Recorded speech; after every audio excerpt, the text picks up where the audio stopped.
அதிமுகவிலிருந்து செங்கோட்டையன் அவர்கள் முழுசாக விலகுவதற்கான வாய்ப்புகள் இருக்குது. எடப்பாடி பழனிசாமி அவர்கள் செங்கோட்டையனை முழுசாக விலக்குவதற்கான வாய்ப்புகள் இருக்குது. நேற்று இரவு நடந்த சம்பவம் அந்த மாதிரி என்ன நடந்தது டீட்டெயிலாக பேச போகிறோம். அதாவது அதிமுகவுக்கு எதிராக செங்கோட்டையன் அவர்கள் பல விஷயங்கள் செய்திருக்காங்க. முக்கியமாக எடப்பாடி பழனிசாமி அவர்களுக்கு எதிராக.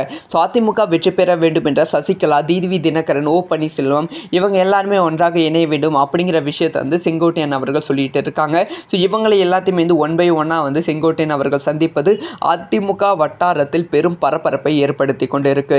இப்போ இன்னொரு சம்பவம் பண்ணியிருக்காங்க செங்கோட்டையன் அவர்கள். நேற்று இரவு டிடிவி தினகரன் அவர்களை செங்கோட்டையன் அவர்கள் சந்தித்திருக்காங்க அப்படின்னு சொல்லப்படுகிறது. கிட்டத்தட்ட 3 மணி நேரத்திற்கும் மேலே பேச்சுவார்த்தை நடந்திருக்கு அப்படின்னு சொல்லப்படுகிறது.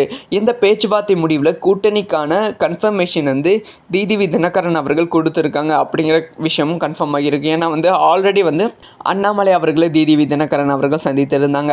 ஸோ இப்போ என்ன மேட்டர் அப்படின்னு கேட்டிங்கன்னா, இதனால் எடப்பாடி பழனிசாமி அவர்கள் சம கோபத்தில் இருக்காங்களா. ஸோ அதனால் செங்கோட்டையன் அவர்களை அதிமுகவிலிருந்தே முழுசாக விலக்குவதற்கான வாய்ப்புகள் ரொம்ப ரொம்ப அதிகமாக இருக்குது. இது அதிமுக வட்டாரத்தில் பெரும் பரபரப்பை ஏற்படுத்தி இருக்குது. இதை பற்றி உங்களோட ஒப்பீனியனை கமெண்ட்டில்